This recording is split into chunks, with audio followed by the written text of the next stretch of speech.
Good evening. This is Akashvani. I am Manoj Singh Rana with the news at 9.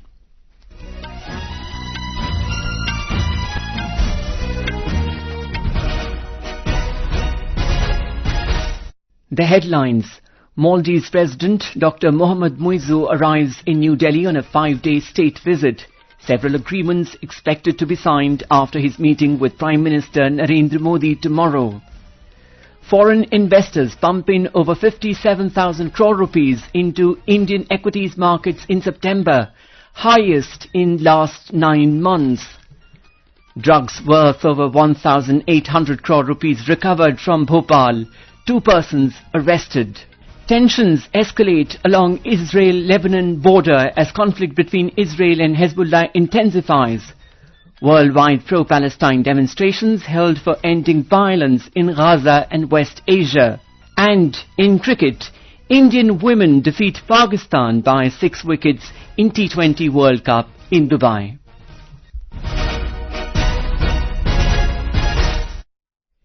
President of Maldives, Dr. Mohamed Muizzu, has arrived in New Delhi on a 5-day state visit to India. Dr. Muizzu was received by Minister of State for External Affairs, Kirti Vardhan Singh, on his arrival at the airport. In a social media post, External Affairs Ministry spokesperson Randhir Jaiswal said that the visit will provide further boost to the long-standing India-Maldives comprehensive bilateral partnership. Later in the evening, External Affairs Minister Dr. S. Jaishankar called on Dr. Muizzu and appreciated his commitment to enhancing the India-Maldives relationship. Dr. Jaishankar also expressed confidence that tomorrow the talks between Maldivian President and Prime Minister Narendra Modi will give a new impetus to friendly ties between the two countries. Tomorrow in New Delhi, President Dr. Muizzu will be accorded a ceremonial reception at the Rashtrapati Bhavan. He will also visit the Rajghat and pay tributes to Mahatma Gandhi. He will also hold discussions with Prime Minister Modi on bilateral, regional and international issues of mutual interest. Several agreements are expected to be signed following the meeting. The Maldivian President will also meet President Draupadi Murmu at the Rashtrapati Bhavan tomorrow evening. Vice President Jagdeep Dhankar will also call on the visiting dignitary. Dr. Muizzu will visit Agra and Mumbai on Tuesday and Bengaluru on Wednesday. Our correspondent has filed this report. Maldives is India's key maritime neighbor in the Indian Ocean region and holds a special place in Prime Minister's vision of Sagar and India's neighborhood first policy. The visit of the Maldivian President to India after the recent visit of the External Affairs Minister to the island nation is testimony to the importance that India attaches to its relations with Maldives. The visit is expected to lend further momentum to cooperation and robust people-to-people ties between the two countries. Suparna Saikya, Akashvani News, Delhi. External Affairs Minister Dr. S. Jaishankar today stated that Quad defies all conventional models of institutionalized cooperation and it has been very innovative because of this. In a conversation at the 3rd Quarterly Economic Conference in New Delhi, the minister pointed out that it is advantageous that Quad is not a treaty-based organization. He said Quad is one of the key mechanisms in the Indo-Pacific. The External Affairs Minister stressed that it is important that India is connected to all major players and is seen as a country with a greater sense of responsibility to global polity. Dr. Jaishankar said it is apparent that levels of globalization have reached a point where it is difficult to contain any serious issue in a region. The levels of globalization have reached a point where it's very difficult for any serious issue to be contained locally or even regionally. Today's day and age and the nature of globalization and the stakes involved and the impact that it has on the entire world, especially on the global south. Those who can try to make a difference should try and do it. And to some extent that's been the logic, the driving force, the thinking behind some of our activities, say for example in respect of Ukraine. Touching on the subject of the United Nations, Dr. Jaishankar said it is an old company which is not entirely keeping up with the market but occupying space. He opined that the UN will continue, but there is increasingly a non-UN space which is the active space. Preparations are in full swing in Jammu and Kashmir and Haryana for counting of votes on Tuesday for the assembly elections. Robust security arrangements are being put in place at all counting centres across Haryana and Jammu and Kashmir for a smooth conduct of counting. In Haryana, 90 counting centres have been set up for all 90 assembly constituencies.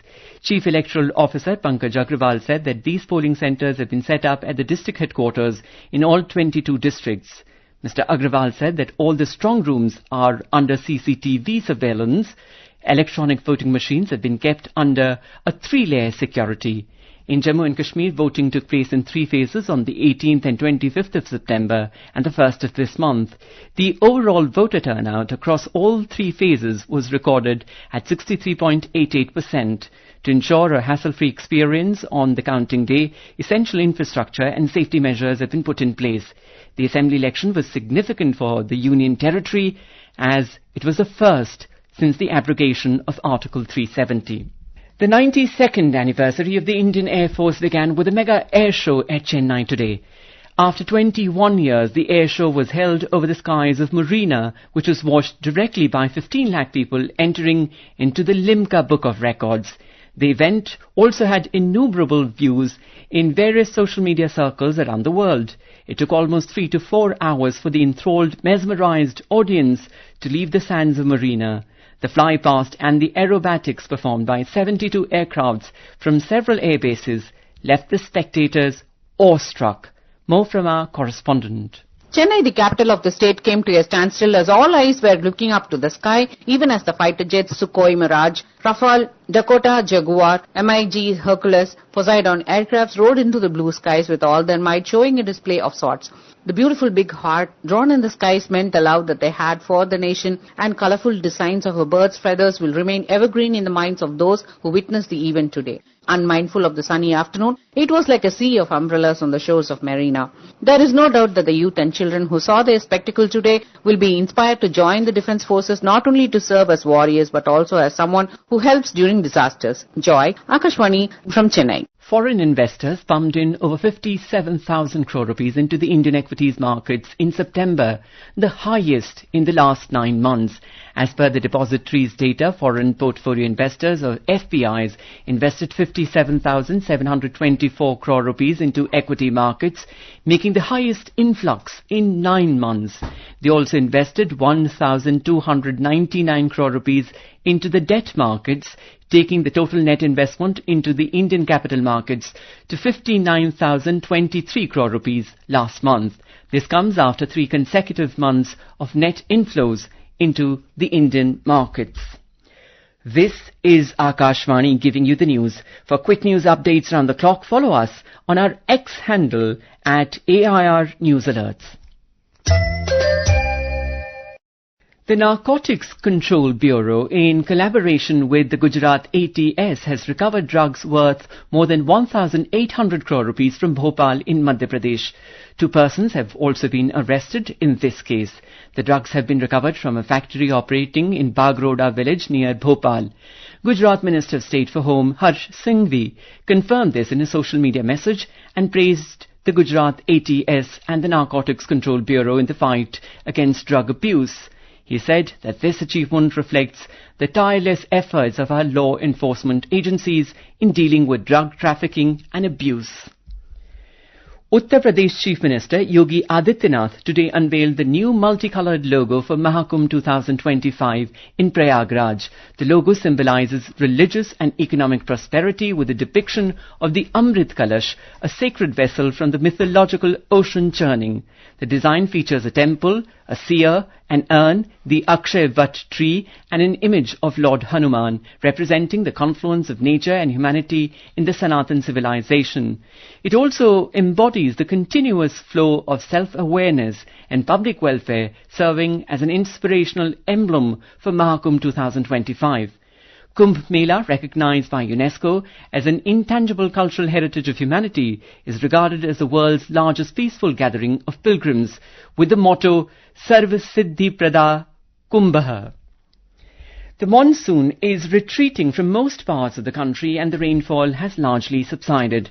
However, recent heavy rains in Meghalaya, northeast India, have caused flooding in the Garo Hills, with 10 people losing their lives due to landslides and rock slides. Roads and communication networks have been severely affected. More from our correspondent. The Dalu area in West Garo Hills and the Gosuapara area in South Garo Hills have been the most impacted by the heavy rains. In Hariya-Sia Songma village in South Garo Hills, a landslide claimed the lives of 7 members of the same family. Flooding has disrupted normal life and roads and bridges have been damaged. Chief Minister Conrad Sangma has reviewed the flood relief efforts. The NDRF and state disaster relief teams are actively engaged in rescue and relief operations. Some relief has come today as the rain has stopped. Paritosh Dikshit, Akashvani, Shillong. The India Meteorological Department has forecast that conditions are favourable for withdrawal of southwest monsoon from remaining parts of Gujarat, Madhya Pradesh and Maharashtra during the next 3 days. The IMD also predicted heavy to very heavy rainfall over Kerala, Mahe, Tamil Nadu, Puducherry, Karaikal and Karnataka during the next 3 days. The Met Department said that heavy rainfall is expected over Karnataka, Arunachal Pradesh, Nagaland, Manipur, Mizoram and Tripura for the next 2 days. The weather agency also forecast light to moderate rainfall over Andaman and Nicobar Islands, Lakshadweep, Andhra Pradesh, Yanam and Telangana during the week. Tensions along the Israel-Lebanon border have reached a critical point as the conflict between Israel and Hezbollah intensifies. The ongoing military operations have led to widespread displacement and mounting casualties, raising international concerns about the humanitarian impact of the escalating violence. Our correspondent has filed this report. The Israeli Defense Forces has intensified its military operations against Hezbollah. On Sunday, the IDF issued evacuation notices for an additional 25 towns and villages in the region, bringing the total number of affected areas to 98. This mass displacement has pushed Lebanese civilians northward, overwhelming shelters and forcing hundreds of thousands to seek refuge in neighboring Syria. According to the IDF spokesperson, the IDF's 36th and the 98th divisions are spearheading the ground offensive, focusing on dismantling Hezbollah's infrastructure. Over the past 24 hours, troops have uncovered and destroyed long sites, tunnel openings, military buildings and combat equipment. Supporting the ground forces, the Israeli Air Force has conducted more than 150 airstrikes on Hezbollah targets. These precision strikes have targeted anti-tank missile launch sites, command headquarters and underground facilities. The air campaign has also responded to immediate threats with rapid detection and targeting of armed militants spotted by ground forces. Vinod Kumar for Akashvani News from Dubai. Thousands of protesters rallied in major cities worldwide on Saturday calling for an end to violence in Gaza and broader Middle East as the first anniversary of the deadly Hamas attack on Israel approaches. Thousands of pro-Palestinian demonstrators marched through central London with significant gatherings also reported in Paris, Rome, Manila, Cape Town and New York City. In the Women's T20 Cricket World Cup in Dubai, in the Group A fixture, Indian women defeated Pakistan by 6 wickets. Chasing a victory target of 106 runs, they achieved the target with 13 balls to spare. India made 108 for 4 in 18.5 overs. In men's cricket, in the first T20 international of the 3-match series between India and Bangladesh in Gwalior, India were 44 for 1 after 4 overs a short while ago, chasing a victory target of 128 runs. Earlier sent into bat first, Bangladesh were all out for 127 in 19.5 overs. For Bangladesh, Mehdi Hassan Miraz top scored with 35 not out, while Najmul Hossain Shanto hit 27 runs. And now, before we end the bulletin, the headlines once again. Maldives President Dr. Mohamed Muizzu arrives in New Delhi on a 5-day state visit. Several agreements expected to be signed after his meeting with Prime Minister Narendra Modi tomorrow. Foreign investors pump in over 57,000 crore rupees into Indian equities markets in September, highest in last 9 months. Drugs worth over 1,800 crore rupees recovered from Bhopal, 2 persons arrested. Tensions escalate along Israel-Lebanon border as conflict between Israel and Hezbollah intensifies. Worldwide pro-Palestine demonstrations held for ending violence in Gaza and West Asia. And in cricket, Indian women defeat Pakistan by 6 wickets in T20 World Cup in Dubai. That is the all that we have in the news at 9.